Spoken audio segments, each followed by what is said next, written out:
In every walk with nature, one receives far more than he seeks.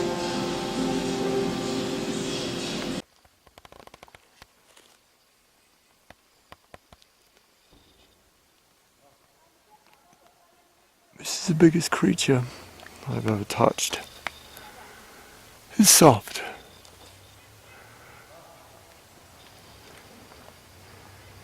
You can see even the hole.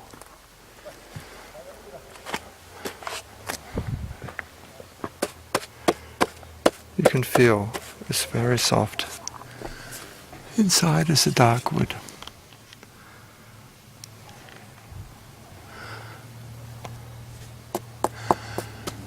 This has been burnt by the fire. You can see the fire has burnt the wood.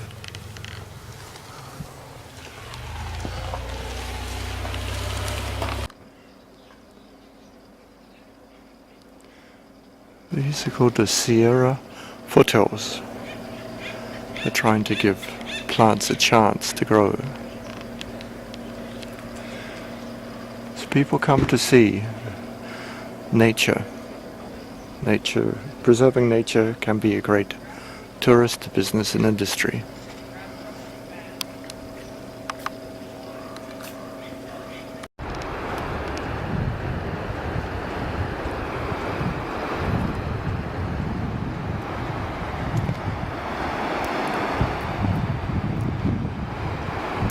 Water from the mountains and the snow is essential for our ecosystem. The higher the mountains, generally the more snow will fall, and this reservoir of water provides us water for the summer. That water is essential for not only human economy and agriculture, but for the natural ecosystem. Different plants all rely on this basic flow of water.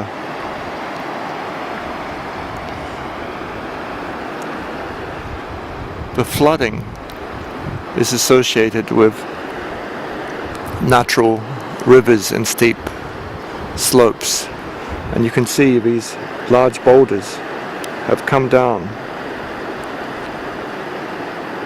Imagine the force of the water pushing those boulders down the river.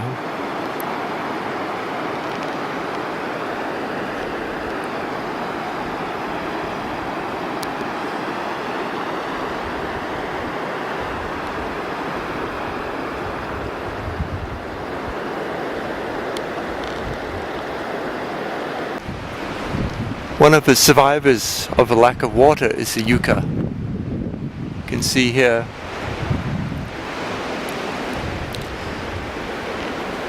a number of yucca.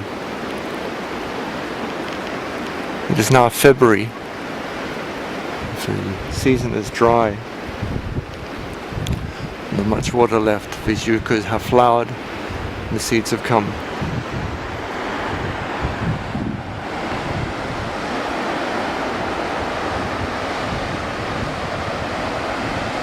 You find that water providing life to everything downstream.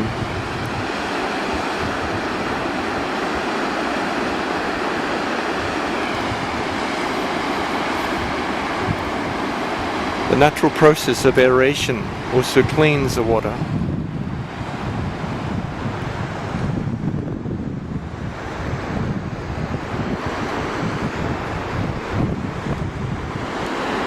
A water ethic is critical. Although land ethic is critical, we need land. That life that we love comes from the water.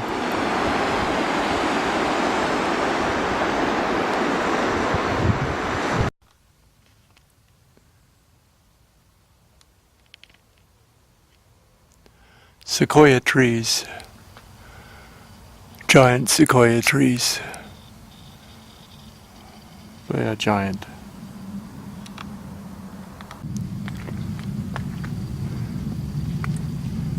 "700 tons.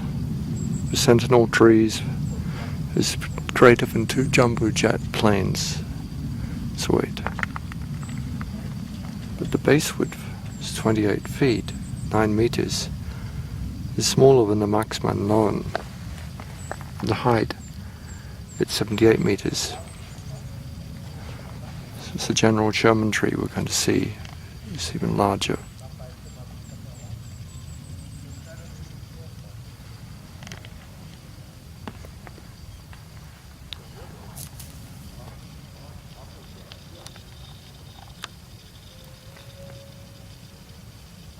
Its diameter 9 meters wide at the bottom, 78 meters high. These are giant trees. The baby trees still have some time to grow.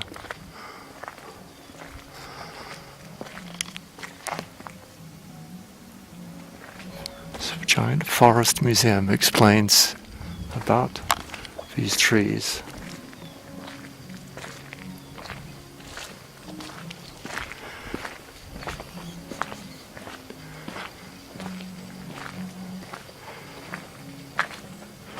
Protect the giant sequoia roots, which grow close to the surface, by not walking around it.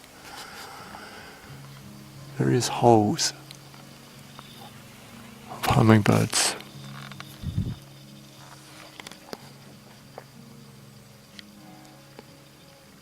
You need to get a long way back to see these redwood trees. They do not fit into the camera.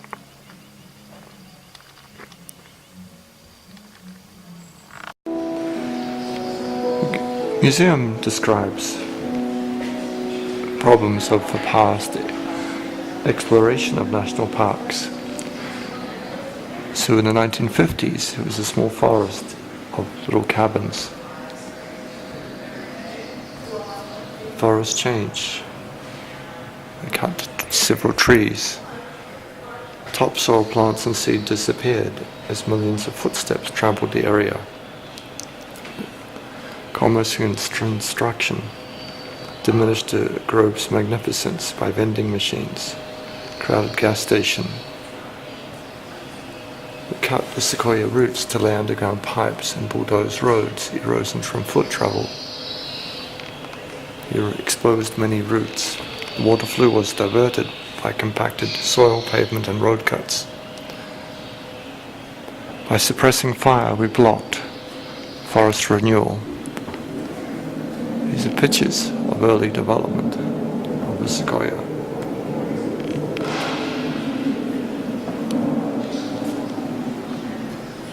So since then, I've tried to fill in old road cuts, covering eroded roots, renewing water drainage patterns.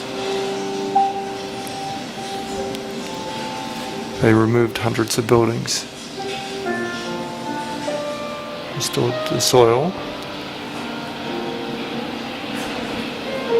and light-controlled fires.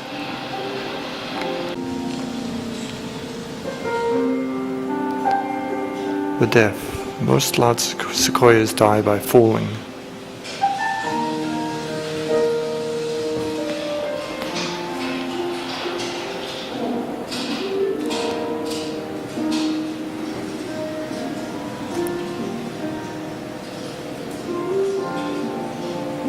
They have male and female cones making the seeds.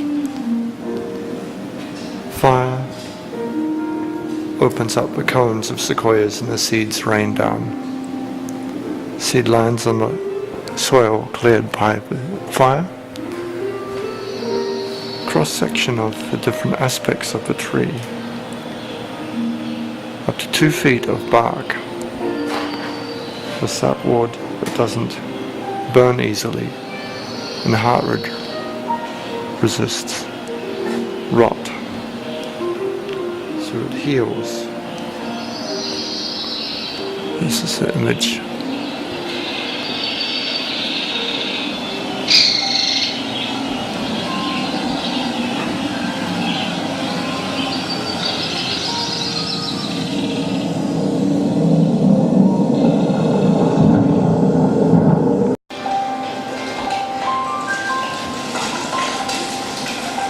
Twin Kings River.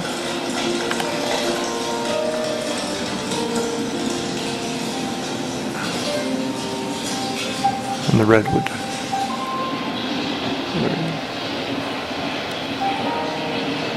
So the life zone is very narrow,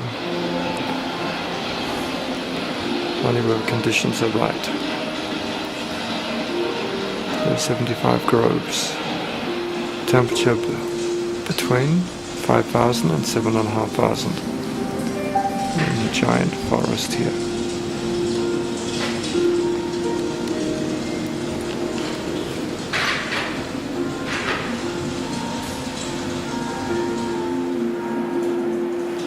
So the giant sequoias are different to the coast redwoods.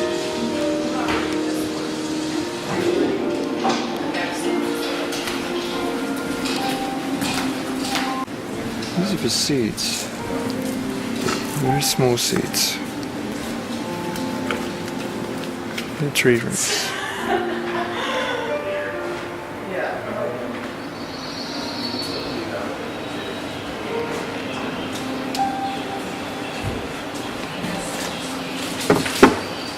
This piece of redwood is very heavy, very solid wood.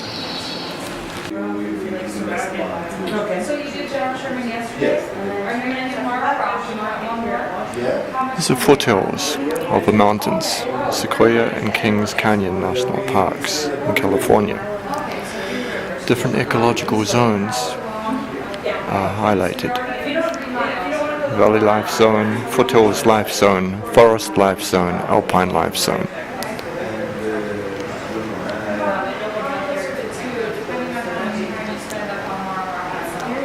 It's a rising range of mountains. There are hidden canyons as well. Water is scarce for much of the year.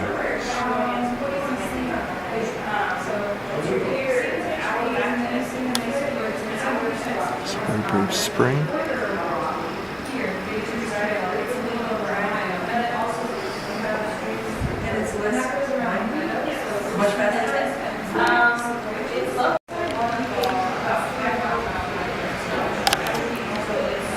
Different types of forest inhabit different areas.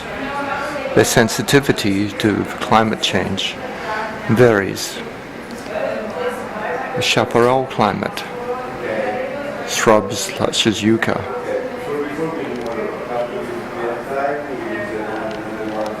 manzanita seeds, woodlands,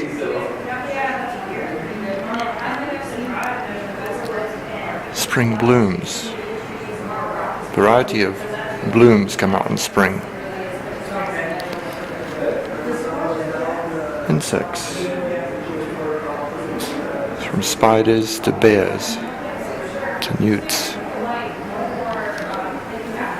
The ground squirrel lives under the ground, not exactly hibernating. It may sleep through the summer for the same reason its alpine relatives hibernate in the winter, scarce food. When not used for sleeping, a burrow provides shade from the hot foothill sun. A pond turtle, rainbow trout, turkey vultures, seen already. We've been changing visions. People of every era have left their mark on the land. What message will our imprints send to our and grandchildren? The first people lived near the river. They moved their camps uphill and down with the changing seasons. Native Americans hunted, fished, and gathered acorns and other plants for food. Elderberry bushes were fashioned into clappers to mark time for dances and songs.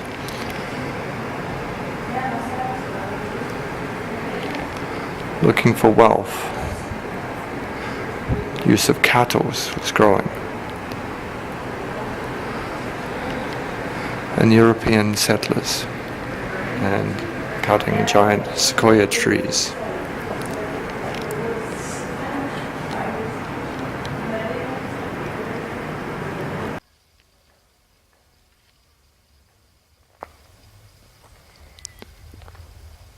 Eventually trees will pass away.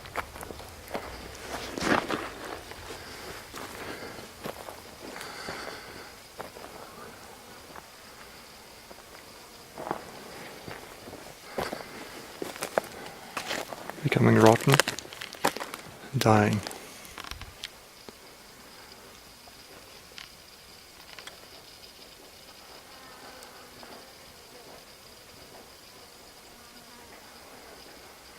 Some of these trees are dead.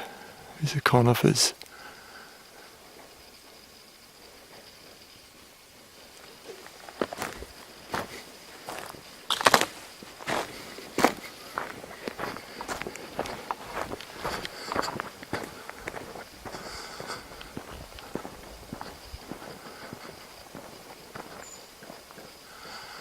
In amongst the conifers, one can see the giant redwoods.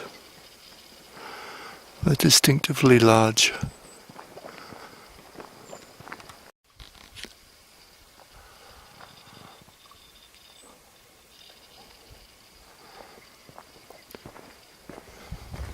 On the top of rocky mountains, the soil gathers, eventually trees. This is a view. On a good day, without the haze and fog, 100 miles away are the coastal ranges of California. Polluted air flows down the San Joaquin Valley, picks up urban and agricultural pollutants, including ozone. The southern end has the second worst ozone pollution in the country, flowing down the valley, trapped from San Francisco. So it looks natural. Surprising, isn't it? The way pollution works. And you can see in this valley the trapped haze, fog. This place between these rocks, soil. Then we have a bare rock again.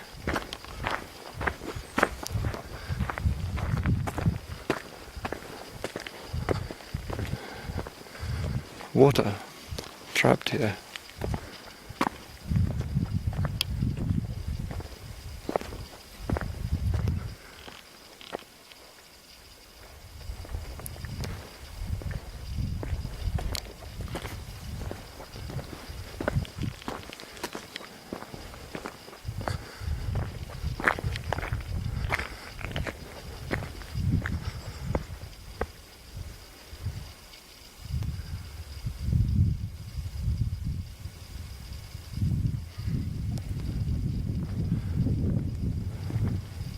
Why do these trees die? Is it natural, or is it pollution? Gradually you see more and more of the dead trees. We have to care for these implications of climate changing and pollution.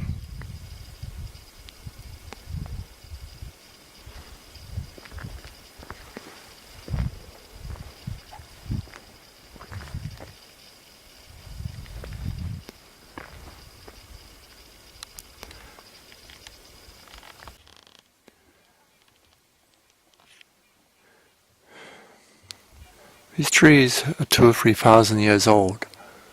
We've seen the whole rise of human civilization. They were born in the BC era.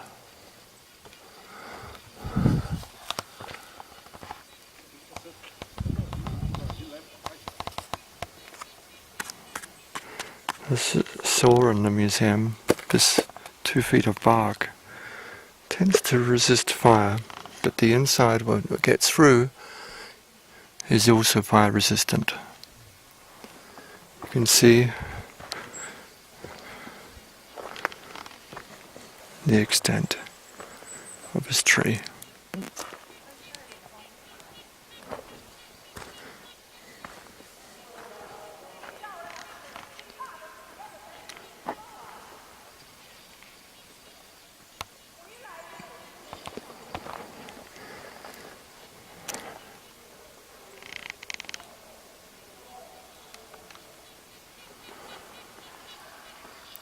Redwood Grove.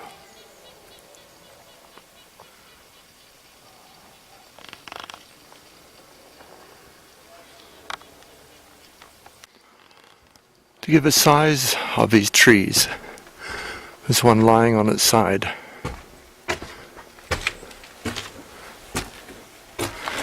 People have been here before. Imagine 2,000 years of tree rings. This is another grove.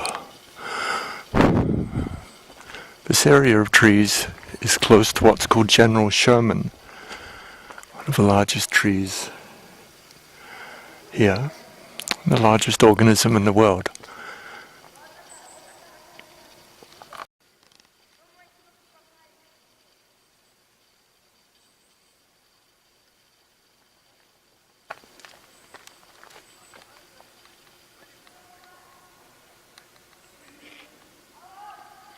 So the trees tend to fall uphill because of the fire damage.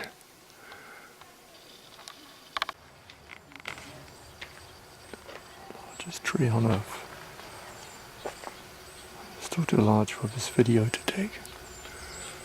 German. 84 meters. Largest tree by volume.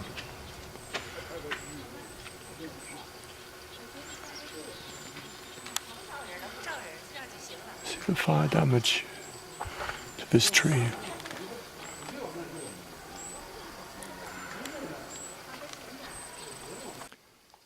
This asks why so big and why so old. So the medium-sized trees are larger and older than most other trees on Earth. They can survive through tannins in the bark and wood, resist disease, rot and insects.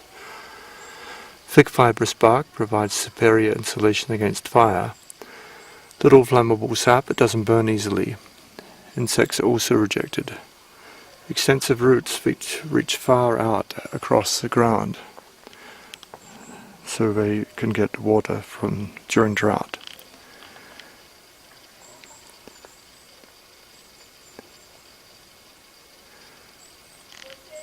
So they use a mathematical formula just by taking a sample from the outer bark.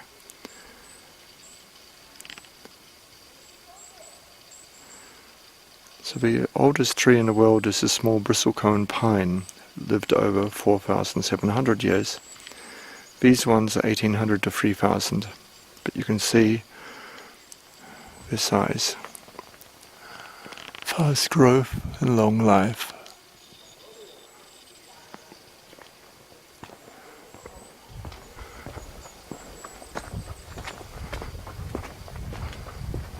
So this is a forest walk. Before I could hear woodpeckers making holes. So all underneath here are the roots of a tree.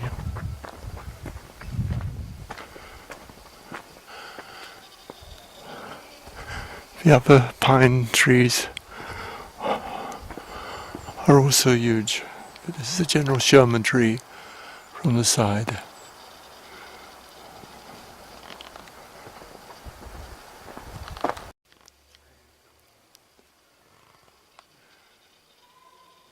"83 meters high.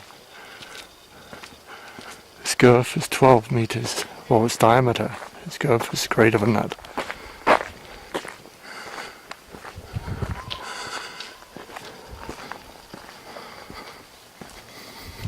So these are some of the specifications of the tree. 11-meter diameter.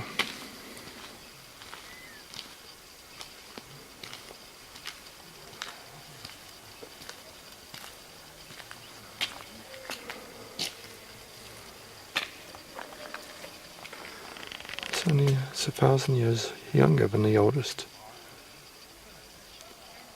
It's growing faster.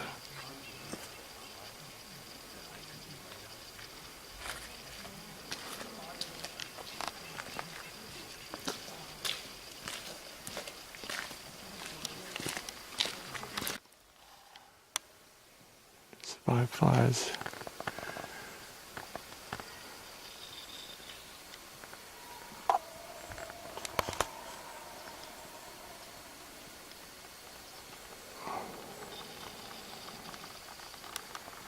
They're protecting its roots.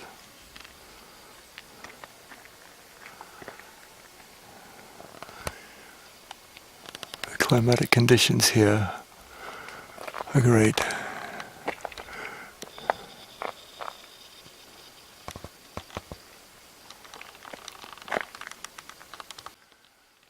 All around. Imagine the habitats.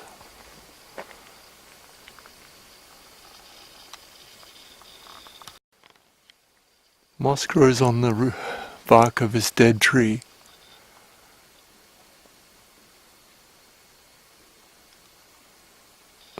More redwoods next to it, also tall.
Universalism and the environment are interesting features. Here we are in the giant sequoia forest. When we talk about universalism and ethical values for the environment, this universal sense of awe with the wonders of nature comes to mind immediately. This clearly is something universal. Why do these trees that are so tall they cannot fit even in the screen, why are they revered? Are there universal environmental values? If we grew up with this love of nature, the biophilia, the sense of love and awe, then probably there are. We needed to live with water, trees, the forest, the fruits, the seeds, the animals, different things that we could live. Even in this tranquilness of a national park, you can hear the sounds of thunder, man-made thunder, aeroplanes, jet engines, flying above the California sky. Ironically, the sense that we bring closer together also destroys the sense that we are living in a fragile ecosystem. We can reflect endlessly on philosophy, but practically, how do we preserve our environment for the future? Are there values which are preserved? In this report, we tried to explore different ethical principles of the environment. Are there principles in our different traditions which we could draw on as we discuss in the international arena, in the United Nations and beyond, how we can preserve the environment while using it? What is our sense of our relationship? An anthropocentric viewpoint is the human as the center. Here the human being is the center. Everything around us is for utility. Many religions teach human beings as special.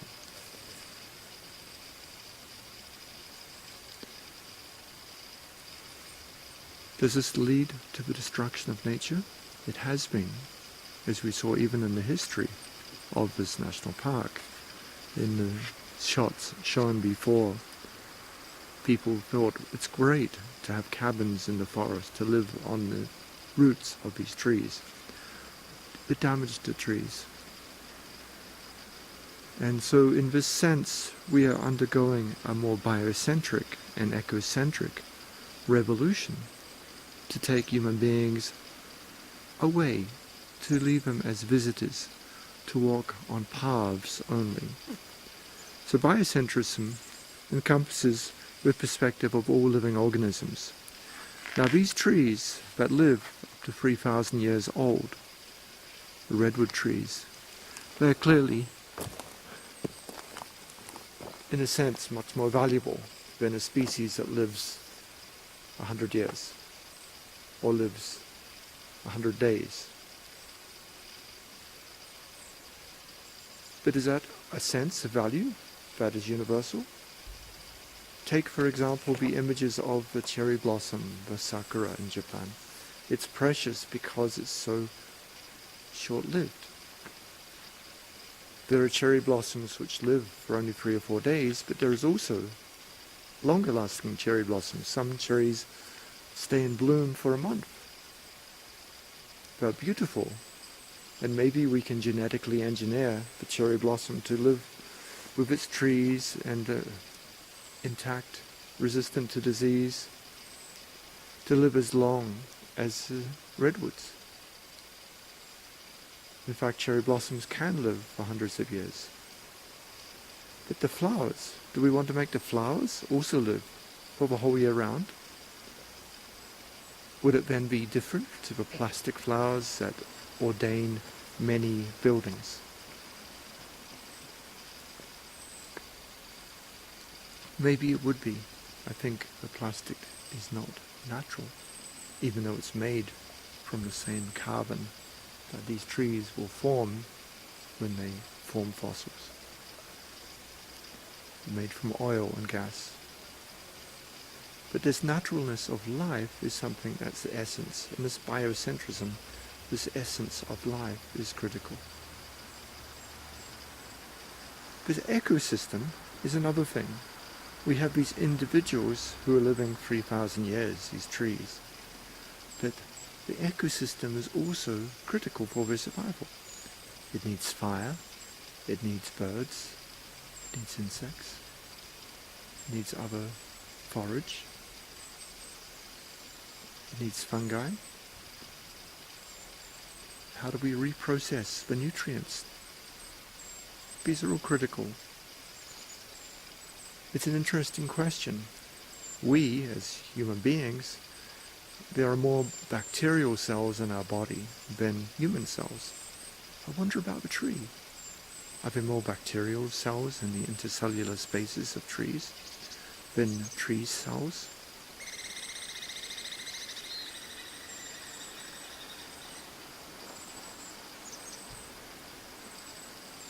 What about the birds we can hear? Are they more bacteria than bird? So an ecocentric perspective, we could enjoy the birds, the sounds.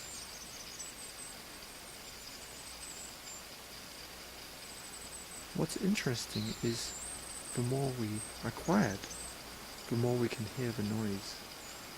The last other visitors walked past on this path 15 minutes ago, and gradually the animals come back to be rejoicing in nature.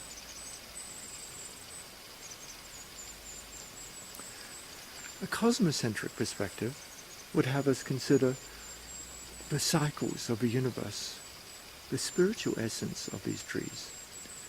The spirituality of the living forest is something which is easy for us to feel. We often get distracted when we live in the concrete amorphous mass.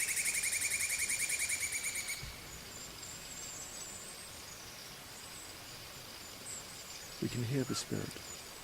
The trees are part of the spirit, the sounds of insects and birds.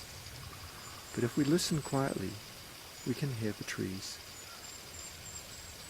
And this is the essence of a cosmocentric view. The cosmocentric view is also critical. We also have other formations of this view, this symbiotic relationship that we are living in ecologically. The whole earth, is the whole earth a Gaia? Is the whole earth alive? The rocks have a spirit? The water has energy? Does it recycle and reform?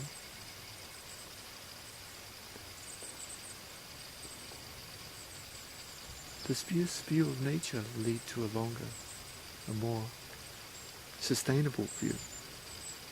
Maybe. The sustainability of nature depends on its spirit and the view. And as a dominant species on this planet, human beings have a lot of roles to rediscover. How can we live sustainably?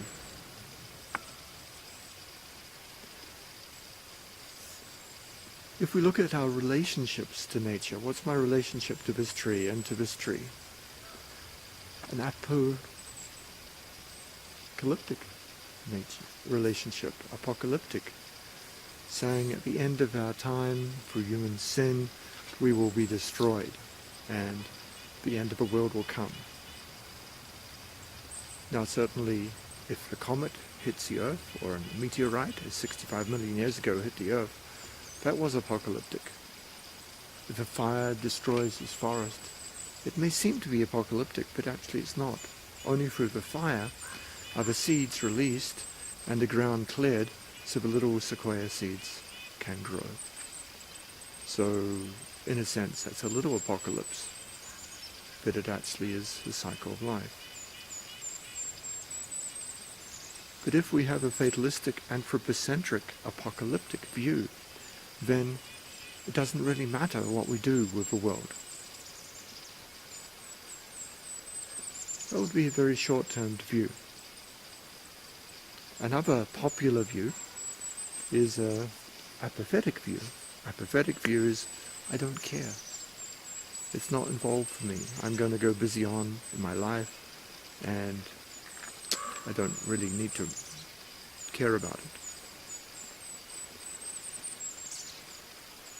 I think this symbiotic view is clearly easier to understand. We're symbiotic, living together with the essence of nature.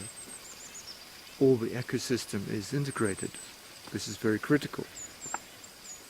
An integrationalist view would integrate, keep part of nature and keep with the flow. The environment is far too big and powerful and intricate for our mind to conquer, but we're an integral part of nature. So that's another discussion. In our attempts to protect the environment, as we've seen in the second chapter of this report, what do we see in the international treaties related to the environment and its protection? We often see the anthropocentric view. Human beings have a right to choice. They may have a right to explore nature. In the Universal Declaration on Bioethics and Human Rights in 2005, we see also this value of biodiversity for itself in its own sake. That was something that's developing since the 1992 Convention on Biological Diversity and the Rio de Janeiro Conference. We can see the sense of the environment having a value itself.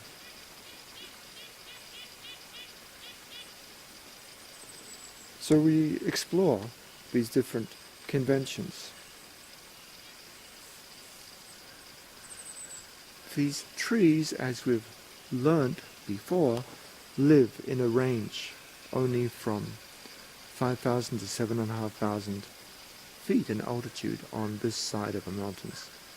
This provides a good climate, enough moisture, and the right temperatures for them to grow. What happens when the temperature increases? When it increases, we will change the altitude range, we'll change the moisture patterns. Can they adapt? well, we can get seeds and we can plant them, but they're still going to take some time. Let's pray that these forests will be preserved. That's some of the justification for why we want to keep the temperature change as small as possible. Otherwise we'll be lost. We lose ecological systems which have evolved over millions of years. They'll be lost very rapidly.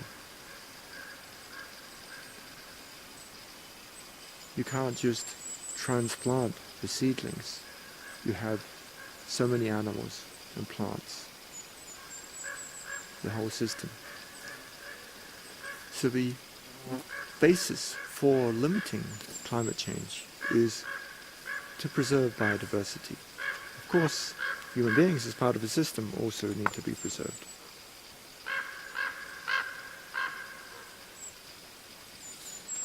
We can hear maybe the geese migrating through the forest on the way from one environment to another. Imagine the view of sitting on top of a tree 100 meters high.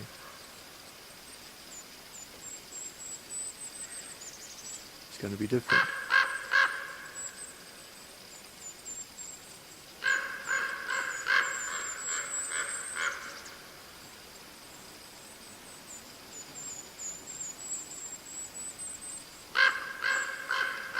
These are crows. They're flying above. Let's try and look at them. I think this will be... If we look up in the forest.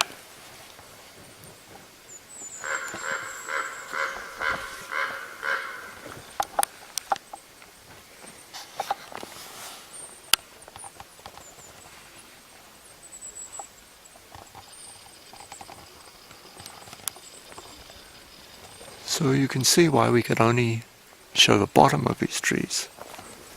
The tops are just too high for this lens. We cannot get the top and the bottom in the same picture.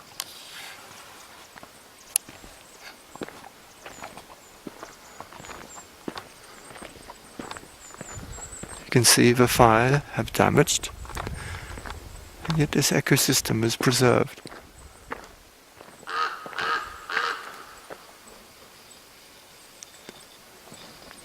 These wonderful trees. In the distance we can see redwood that is burnt out.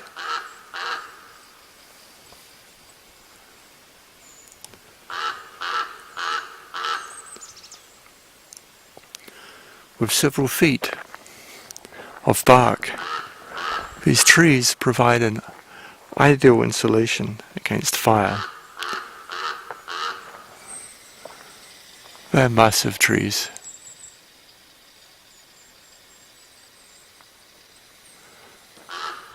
If you'd like to come to this place, it is the Grand Sequoia National Park in California.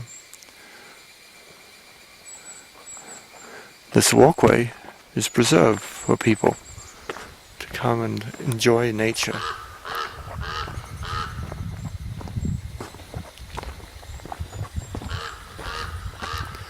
Let's continue our journey intellectually and physically and spiritually.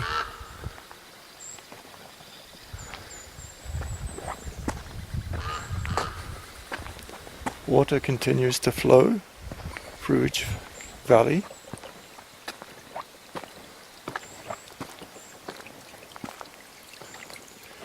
And this water is critical. These groves, as they're called, have sufficient water, even though the sun is shining.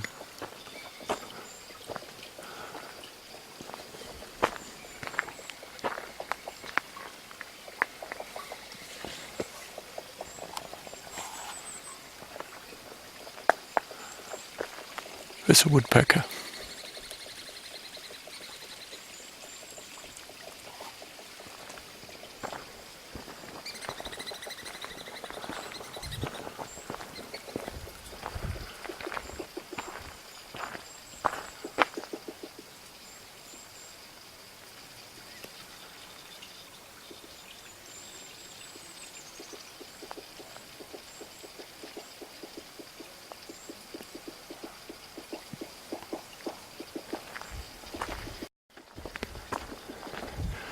You have to make your home in the trunk of a tree. The same as we can see in the cactus, we can see in these trees as well.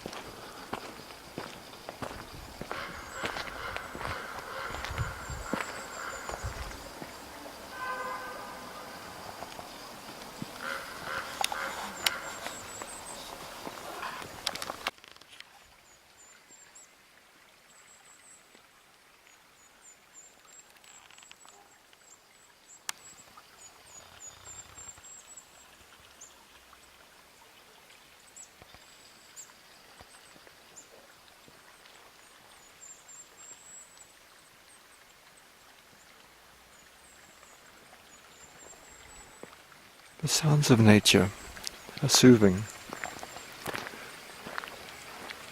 It all fits. And this would be a regular sized tree. One which would make a forester happy. But here next to it is a redwood. The exploitation, the timber industry, and the destruction of the forests led to much decline in this very fragile system. Fortunately, people preserved it.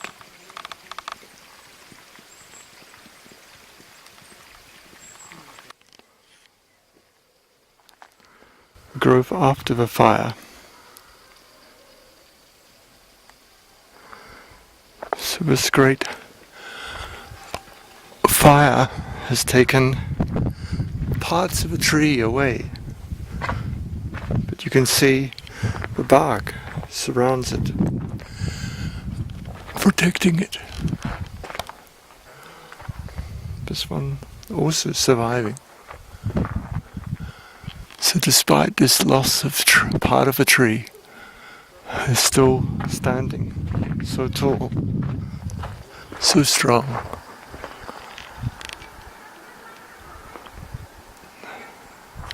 It's hard to imagine the size. They're so big. If I try to take a picture, it's impossible. They're just too big. But this wonderful adaptation of having such a thick bark and such important roots in this ecosystem means they provide resilience to the forest. Long-scale planning is allowed. You can have an ecosystem where the main organisms are 2,000 or 3,000 years old. This permanence is not seen in some other ecosystems which rely, for example, on floods or transient environments. The religion that evolves would also be different. If you have this permanence of the forest trees, imagine how we worship the trees. They're almost as reliable as the sun.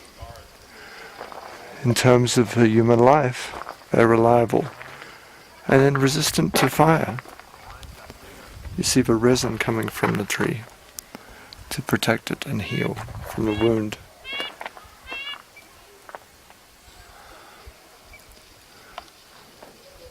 No matter where we are, this universal respect of nature is important.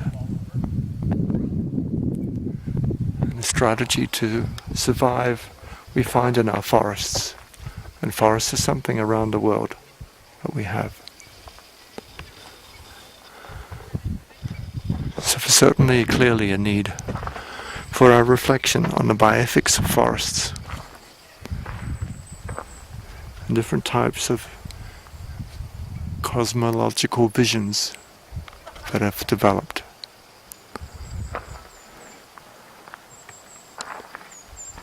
You can see there's space for new trees to grow. Without regeneration, in 1,000 years' time, there'll be a gap see the need for regeneration. But which ones are baby redwoods? Which ones are not redwoods?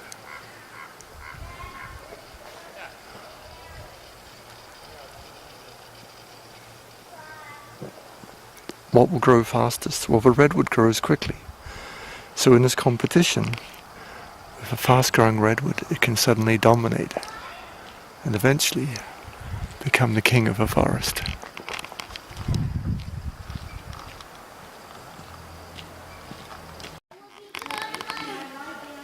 This tree is 2,210 years old.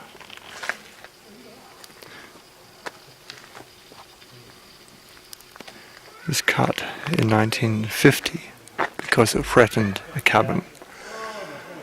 They later moved the cabins out of the park so as not to have a danger of these trees falling on people, nor the danger of cutting down these giant trees for the sake of a few cabins. People don't live in the park, they live outside now. So dark curved cracks are scars. These are scars which reveal fires. And there's a wider growth rings next to the cracks.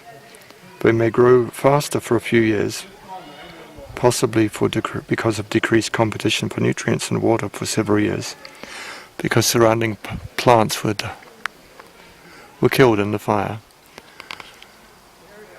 So the fire leads to more rapid growth. You can see the extra growth after a fire.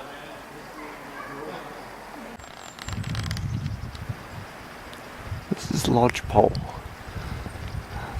In the lodgepole area we can see different types of pine cones and remnants of snow.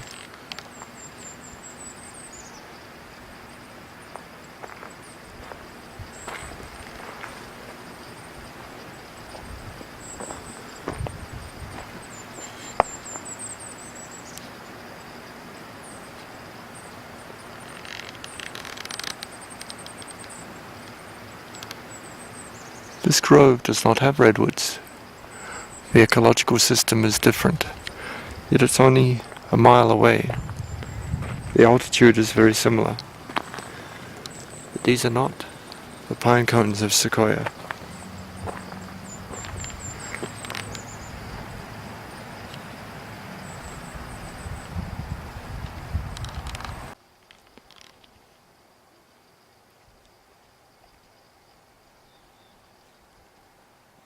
So the matter of the slight difference in climate means snow and ice.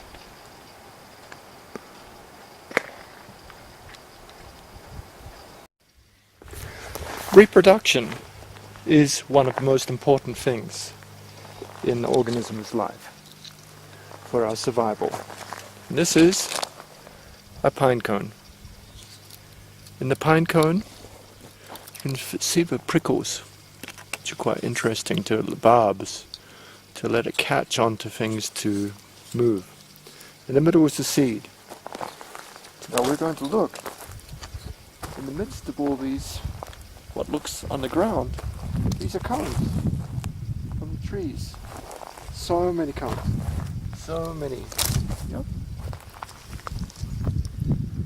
Bioethics is about the love of life. And clearly, love of life is one of the factors which takes us to want to reproduce. In this pine cone we can also see some resin. So many cones. In the cross-cultural introduction to bioethics, this is one of the basic texts that we use to introduce bioethics. It started off in 2003 with 16 chapters. By 2006 it now has 40 chapters. You can download it for free on the internet in Word. So each teacher, each person who wants to read it, can read. The teachers can modify according to their own cultural constraints. How can one culture tell another how to live? What principles are most important? How can one person say that autonomy is more important than beneficence, that non-maleficence is more important than justice, that harmony is more important than love, that we should have an anthropocentric view or a cosmocentric view, that we need to explore our own issues, our own identity. So there are many chapters. The first chapter is on making moral choices. The second is on bioethics as the love of life. So, as we explore this, the efforts of colleagues and friends in different parts of the world are brought together. You can find some introductions. It would be great if we had had a meeting here in Sequoia National Forest to discuss this. But the principles, as in section B, chapter B1, is ecology and life. Biology is a scientific study of life. So the author, Morgan Pollard from Australia, writes, ecology is a branch of biology which investigates living relationships, the science of organization and interaction between different organisms, living systems they inhabit, and their physical environments. There is much less research into the large-scale systems of ecology compared to the small-scale systems of molecular biology. As we see the fragility of our own world, the future of life depends on human understanding of this subject. We need more ecologists if we are able to manage the many predictions of global ecological crises. Of particular concern are the abundance of life and the distribution of life. Three primary subjects studied by ecology are 1. Organisms, 2. Interactions, and 3. Communities. To these traditional areas of discussion in ecology must be added a fourth major concern. Since life cannot be considered in isolation from the impacts and pressures placed on it by human beings. And we could call this a relentless force of global change, industrial technology and expansion of human-dominated ecosystems. So, ecological ethics is the fourth area which is critical. So, inside the living ecosystem, we have the components, and we can classify these components according to a taxonomy. So we have kingdom, phylum, class, order, family, genus, and species. Okay. Now we can try and measure how do these different forms of life, which part in the ecosystem do they play? Each species has its own part to play. So you may be dominated by these giant pines and redwoods in the distance, or are these little bushes that keep the moisture? Are they also critical? Every part is critical. But in this forest habitat, clearly the trees are dominating. They alter the climate. So the smaller plants, they may be enjoying the spring. The manzanita may be growing widely. Some trees lose their leaves in the winter, and you may see signs of snow. This year has been little snow, little rain. There's some in the distance.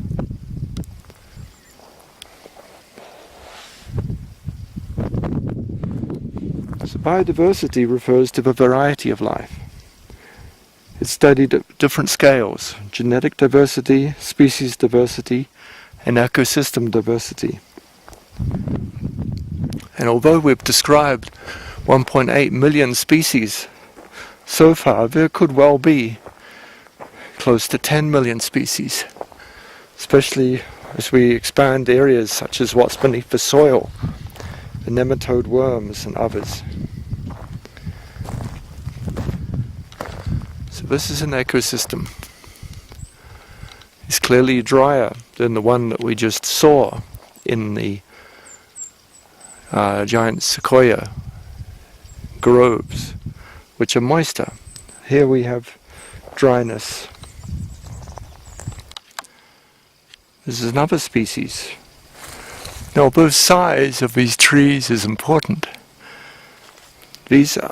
The shrubs also provide a microclimate for animals and other organisms to live.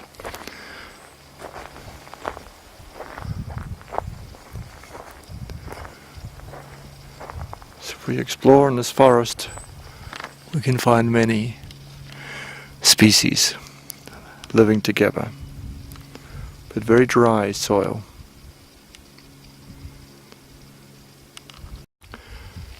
Very importantly, the snow on the mountains gathers the water. That will be a reservoir of water for these creeks through the year.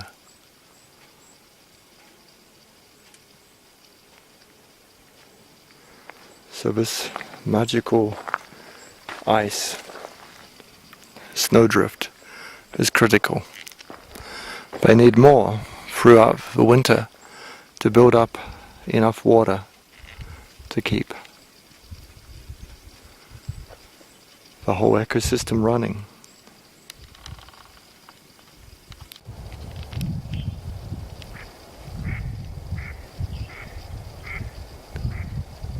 Hume Lake.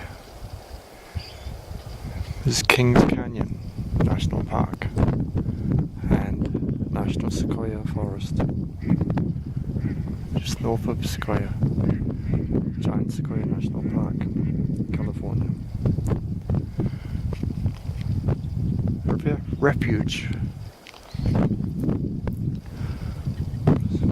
So from a biocentric perspective, the death of this giant tall tree, one alive and one dead,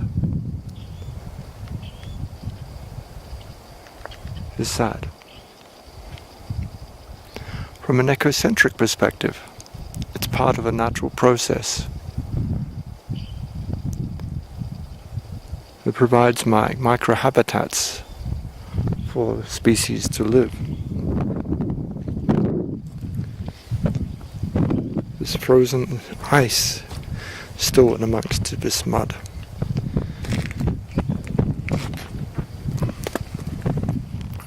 As the bark falls off, little habitats for insects to grow. The birds can enjoy.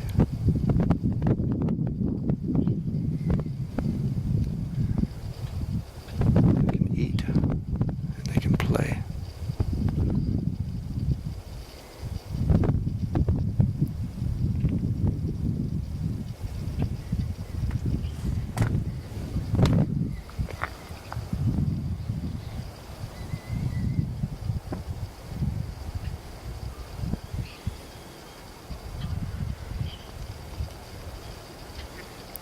This is an artificial lake made as part of a gathering of timber. Timber would be taken from the forests and gathered in this lake, and then from here taken for the construction of so many buildings in California.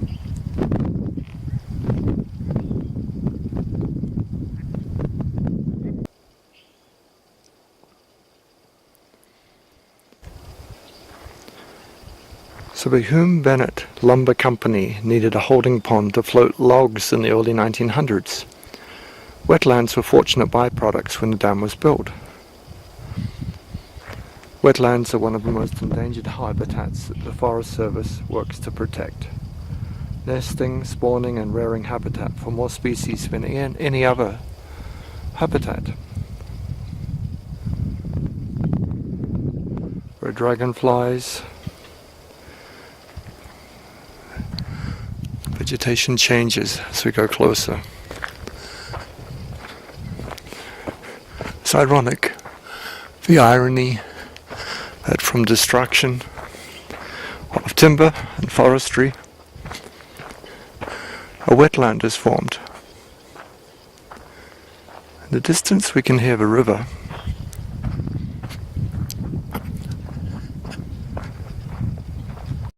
The needles suppress the growth of other plants.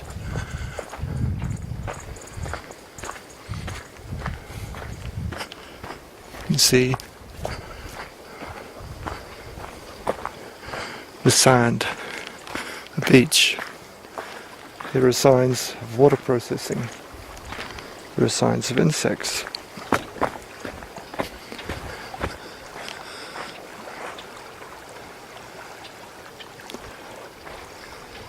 There is still a boom across the lake to stop the large trees.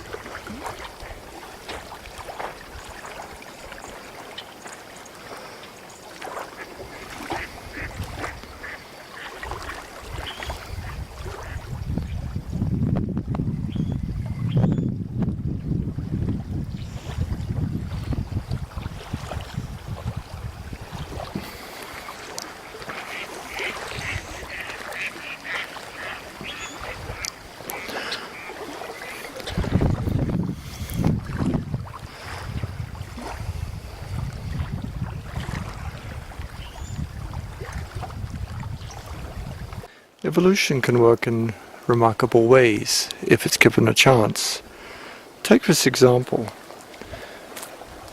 Most trees have one trunk.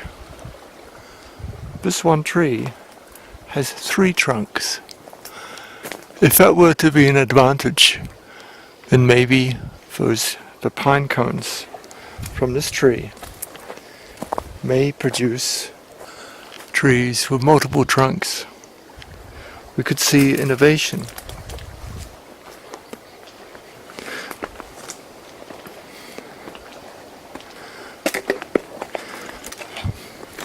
Why do pine trees have these needles? And not this one. And not this one. Why are the juvenile trees sometimes different to the adult? Many, many questions of life. Here we see again the space. A space in the forest is a chance for regeneration. These trees, here's a pair, 2 of them together.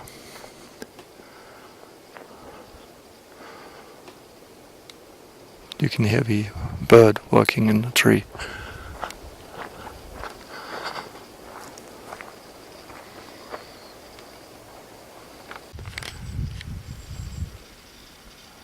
This is another grove of sequoia trees.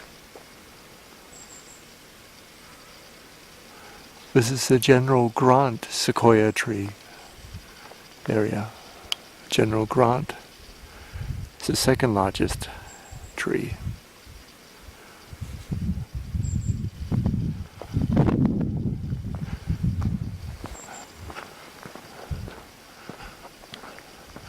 You can see here from the side these pine trees are equally high but much skinnier. So Grant Grove Village is a village of these trees.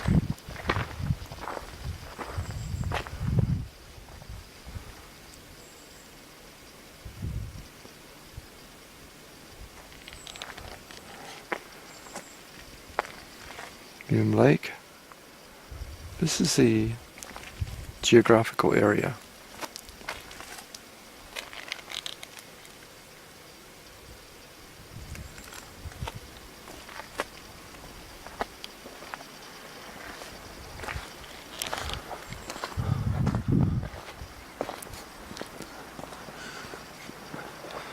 The Grant Tree Trail. It's about 30 minutes for the half-mile paved loop.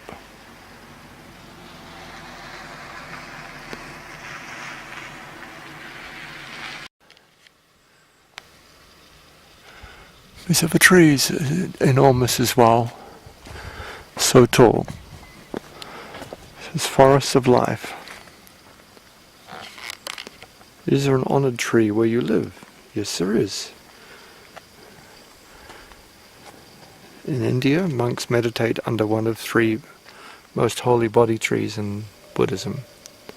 England, the major oak, 50 great British trees may have sheltered Robin Hood. In Africa, the baobab represents long life and endurance. In Japan, the great Sugi, Cryptomeria, is honoured as a special natural monument. In New Zealand, all forest animals are said to be children of Atane Mahuta, lord of a forest, a kauri tree. Mexico, El Tule, the thickest tree in the world, is the Montezuma cypress.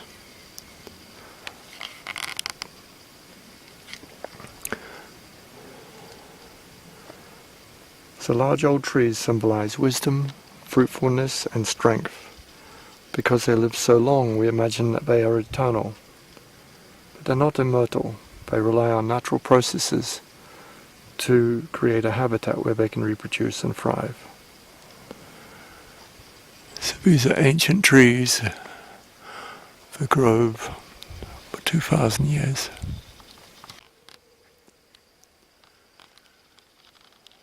So they're in flower.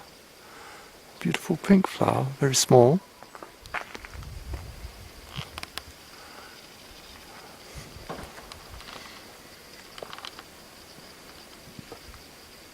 You can see how fire has taken parts of the bottom of this tree.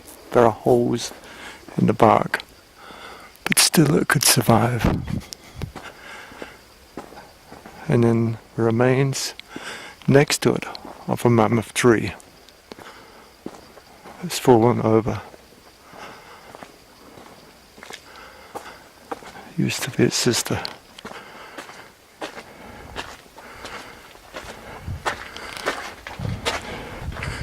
We can walk through the tree.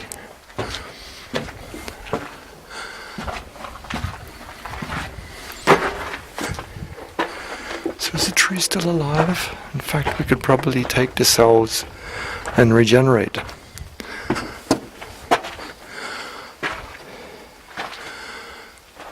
You can wonderfully see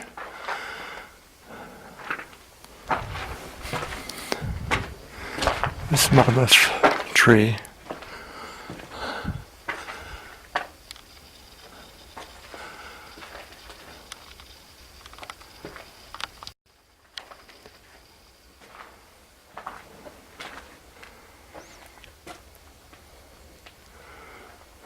Layers of the bark are still left. I've left it as a monument, also to illustrate the size of these trees by walking inside it.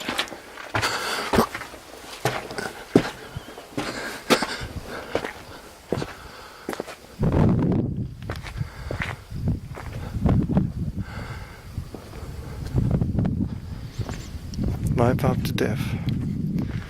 Sequoias endure even if they fall. They can last for hundreds, even thousands of years in the forest lore. This is a mammoth photograph from 1900. It's almost the same as 100 years ago. They had to set up the camp next to this tree as well.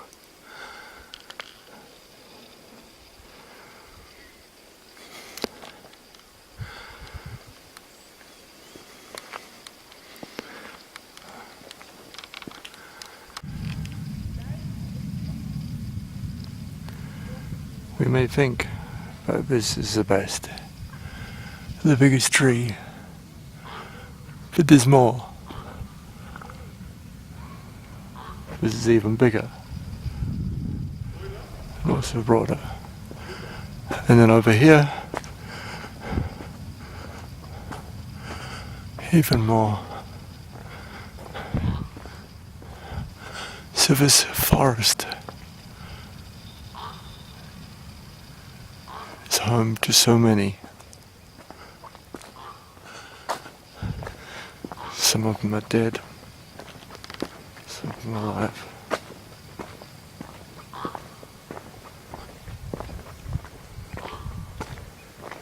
Centennial stump, diameter 24 feet, was cut in 1875. The 16-foot section sent to Philadelphia Centennial Exhibition.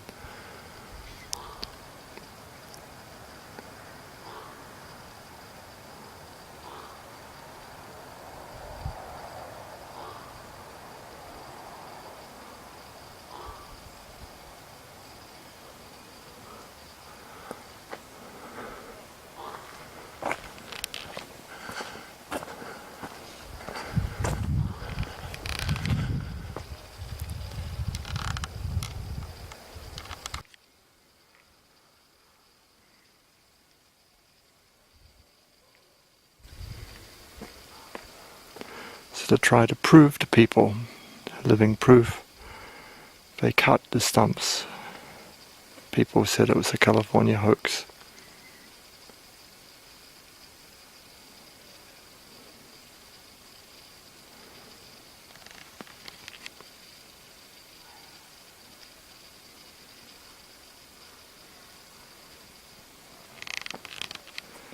You can see the size of a Mark Twain tree. People wouldn't believe such big trees would exist. You can see the power of fire.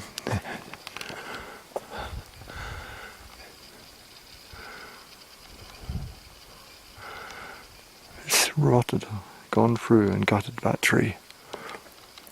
And even these smaller trees, they're thick.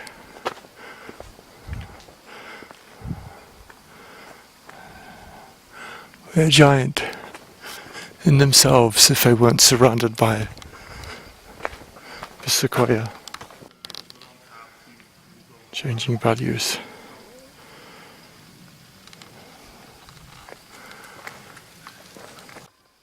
Some of the trees are dead. This is dead. Was it struck by lightning? How did it die?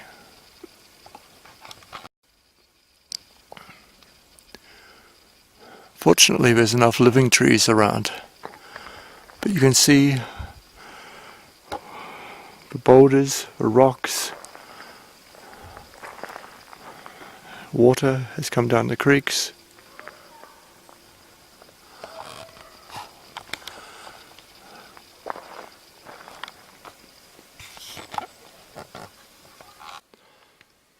You can see a half-finished house. Not sufficient for a full protection, but they've tried. It makes more sense to do it higher up a redwood tree. On this side, we see the moss growing. On this side, it's the sunny side. On this side of a hill,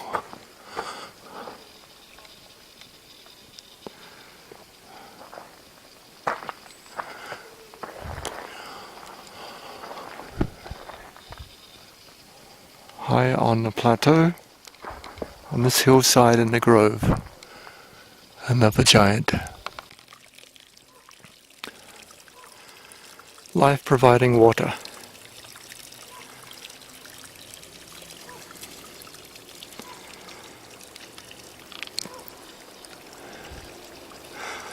The climate is so moist, yet not too wet.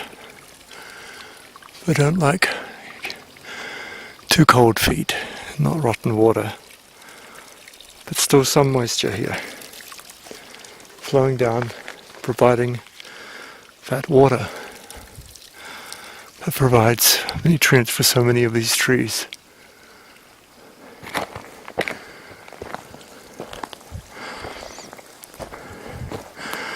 You can see the soft bark extended out, protecting much of the roots. Some are damaged. There's a litter and the leaves gather. When the fire comes, it will burn a hole, usually on the upside of a tree, the uphill side.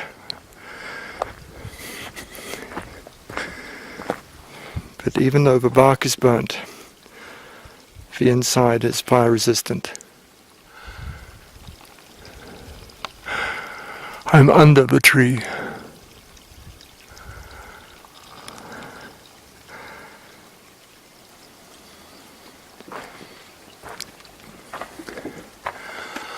It feels very soft.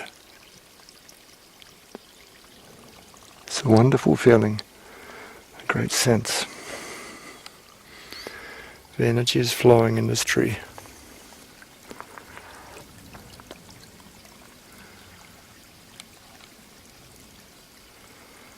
So this is regeneration.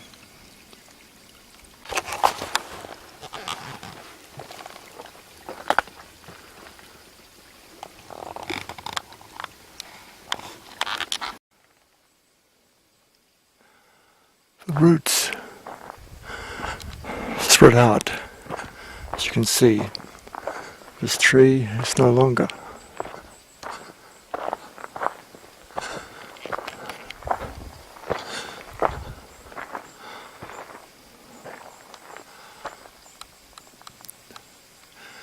That wood is still so resilient. It will stay there for some time.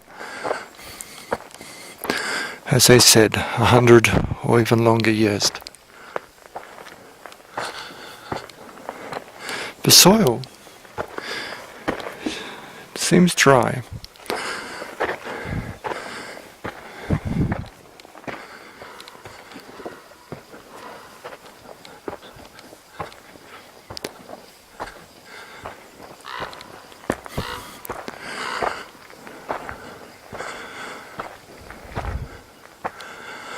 Remains of trees, the ecological processes.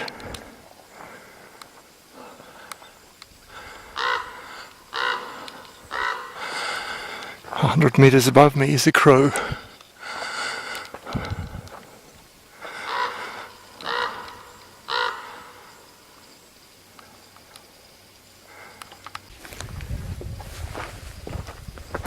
So we can see evidence here of the ecosystem at work, whether it be trees,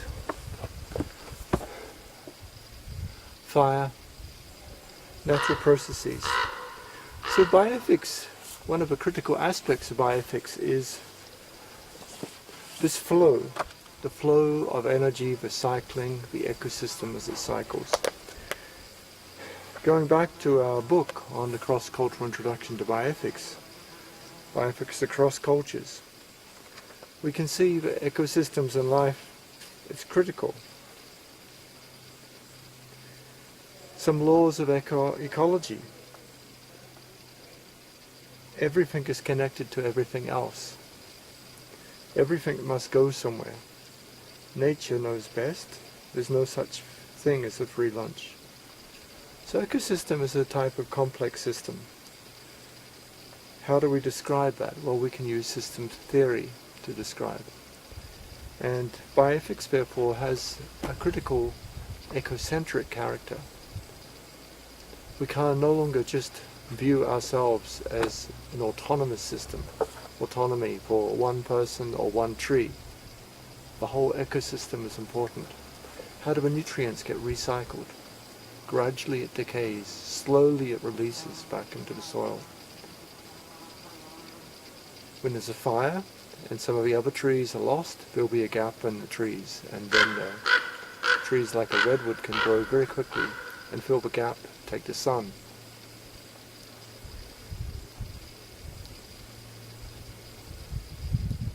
So So this energy or the flow is another aspect of bioethics.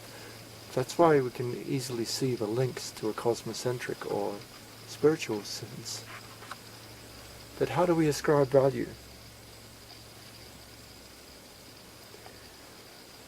Chapter B2 explores biodiversity and extinction. So these are threatened species. The habitat is very limited to start with.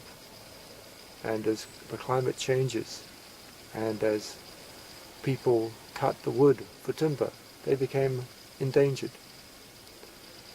So they were protected into national forests, national parks.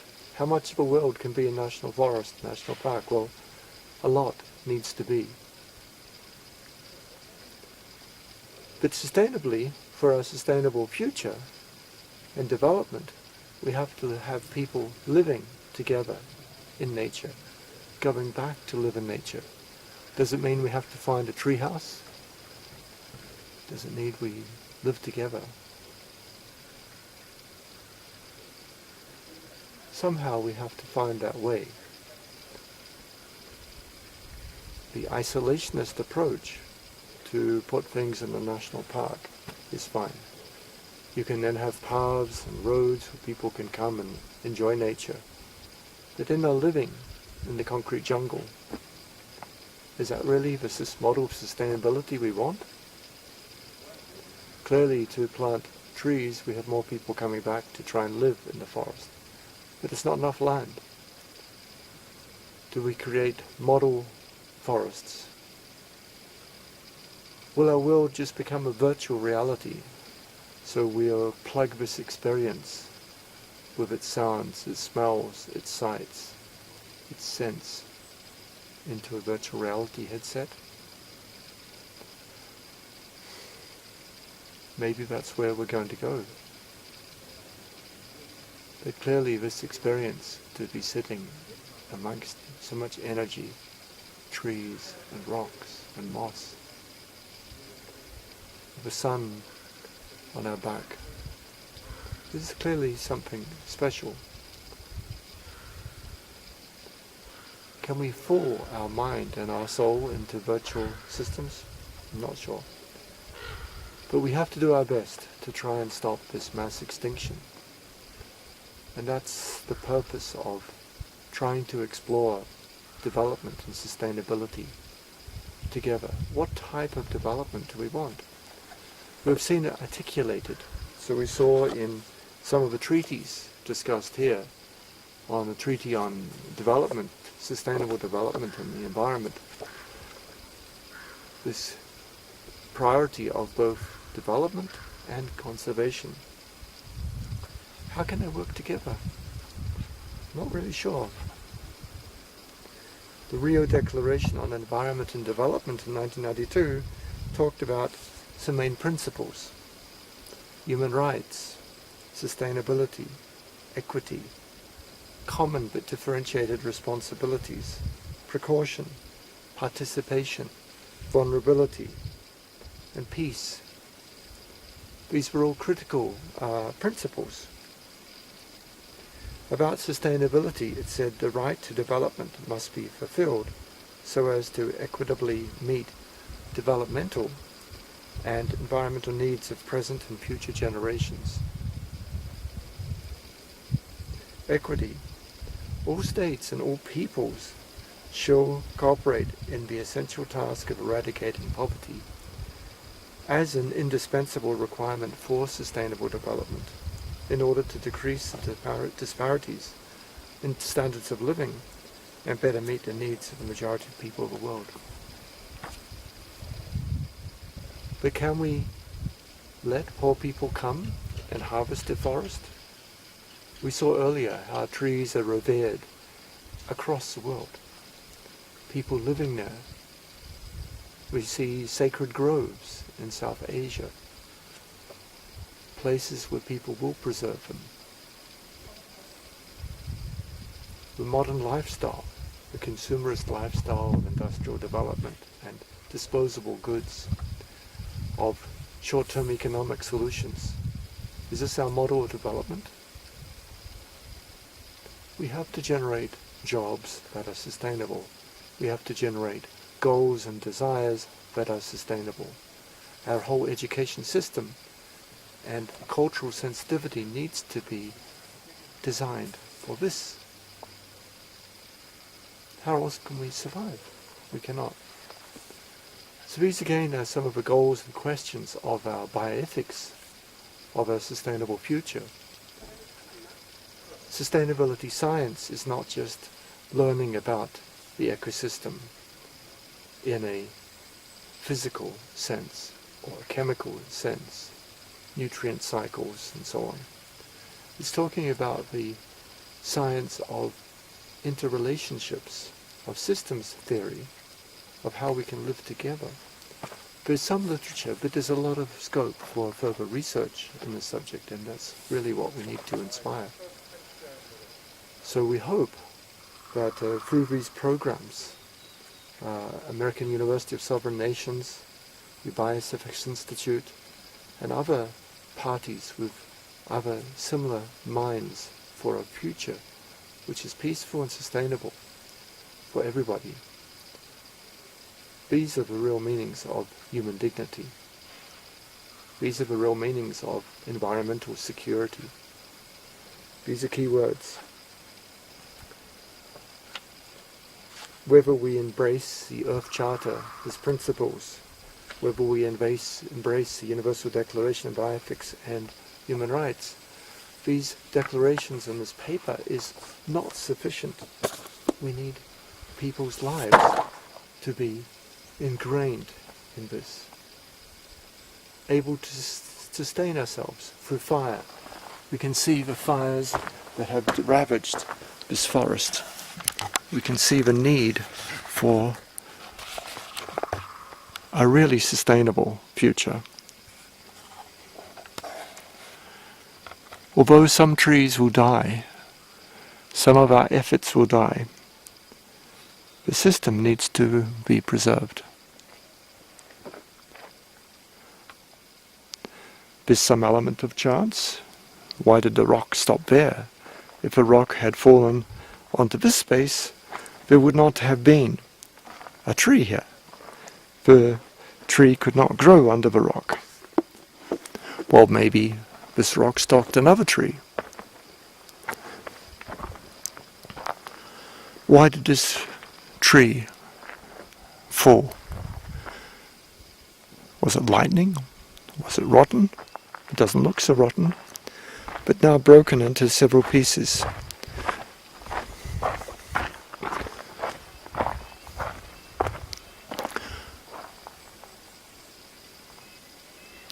And you can see here the regeneration. There's so much sunlight coming in here. So, unlike the rest of the forest floor, there's intense competition. From here we will expect eventually more trees. We see here a fight for survival. The tree in the bush.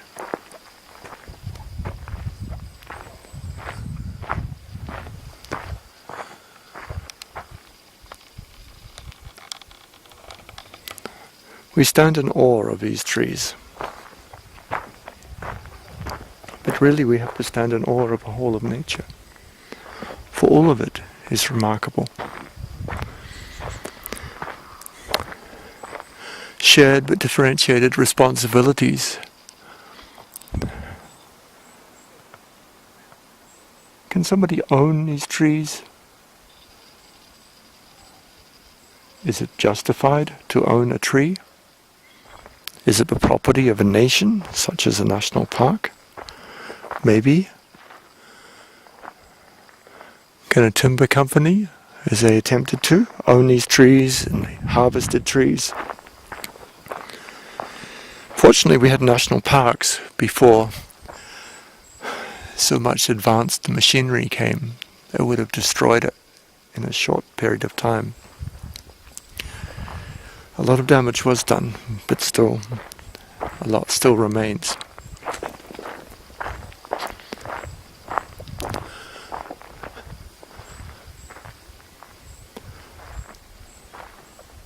So the ecosystem needs to accept these various types of existence, life and death, together as a system.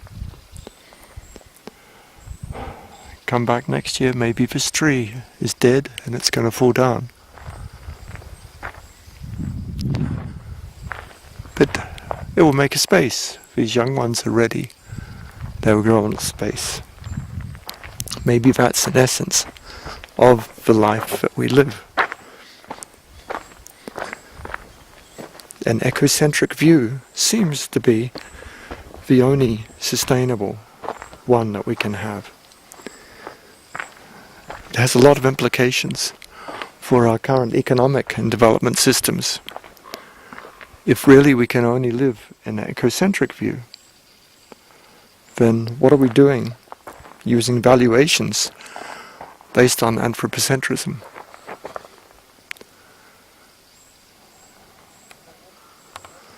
It's clearly a paradox. One which we need to solve. Thank you, dear trees. Another thing we can be thankful to our trees is how they survive. So General Grant, this tree, the second largest organism in the world, had a catastrophe early on with a fire. You can see the damage on the side of the tree. So we go up, the holes in the side, clearly damaged and scarred, but it grew beyond it. It just grew so big. So this protected grove.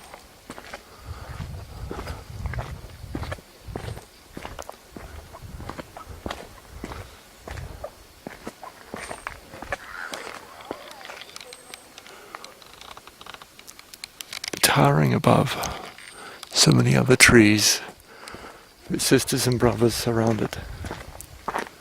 Still, it's remarkable.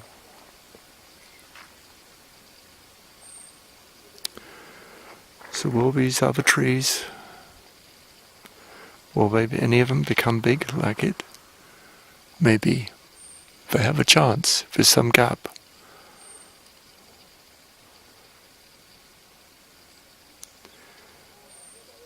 Fascinatingly, we can see that the trees also share carbon through the root system, and they will nurture younger trees to grow. So these younger trees will grow with the help of their parents and even unrelated ones.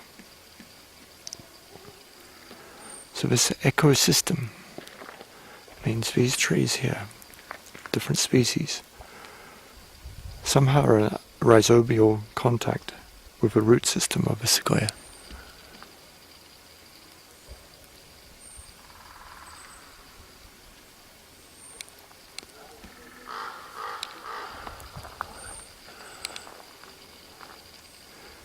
The extent of the roots is unknown to me. They're very large. You can imagine to support this tree.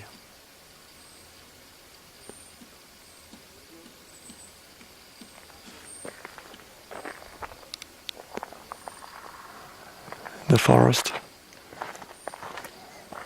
You can hear the woodpeckers still. You can hear the other birds. Life has power, life has energy. The rocks will break, crack, and trees will come.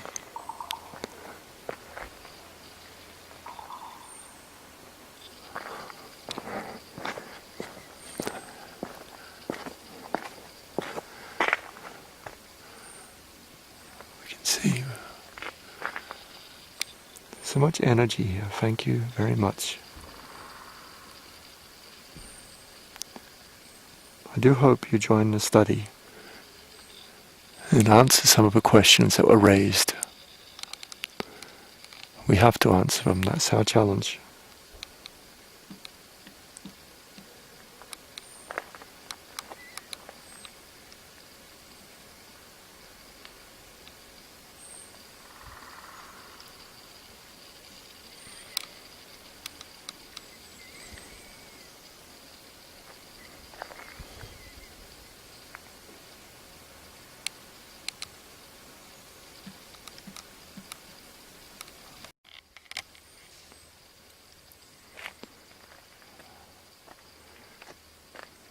So these are the different trees: cedar, giant sequoia, white fir, sugar pine.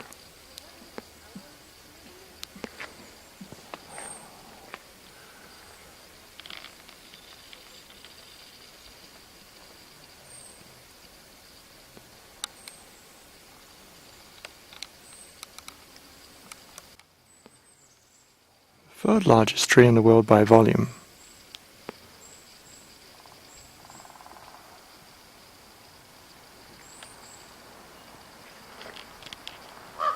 "12 meters in diameter, world's widest known sequoia." General Grant.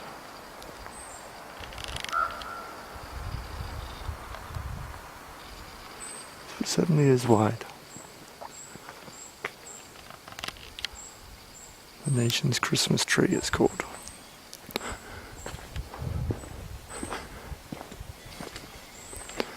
"82 meters, 1700 years.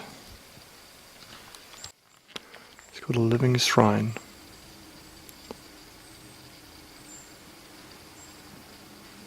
It's a shrine to all those who gave their lives.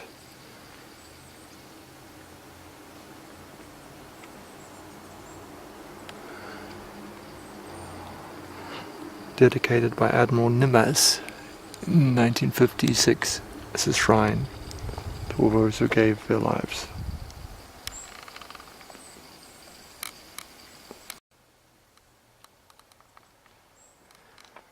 Peace and sustainability, even more connected.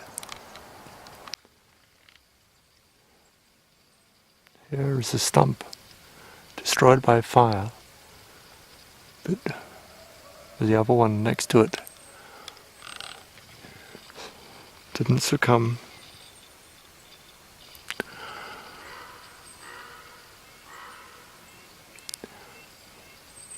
This is also probably a feat of evolution.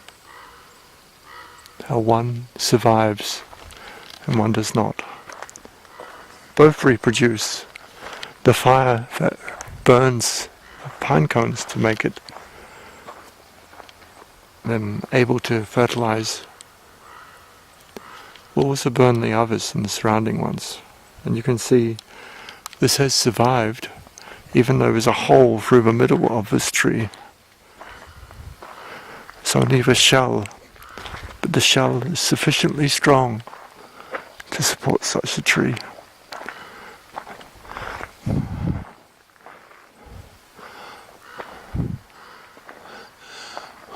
One could expect that it may come down one day.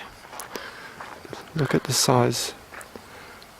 Maybe 10 or 12 meters is enough for a house underneath there.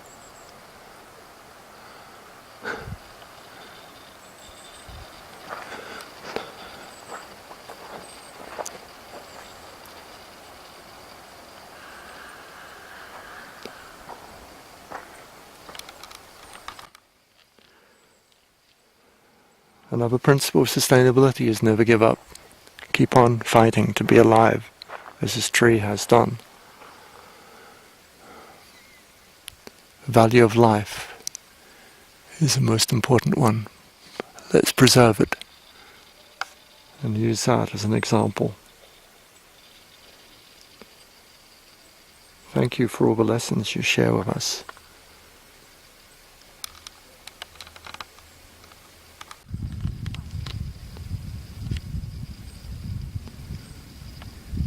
Shows the seedlings, the spire top of these young trees eventually becoming giants as they take on the adult form. Imagine growing for 1,000, 2,000, 3,000 years once you embark on the journey.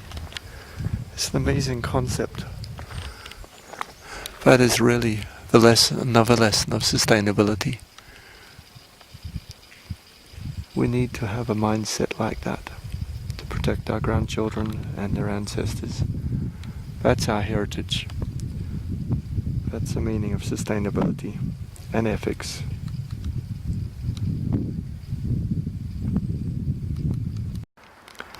This is the manzanita, which we saw the pink buds. It becomes a berry, which the bears enjoy.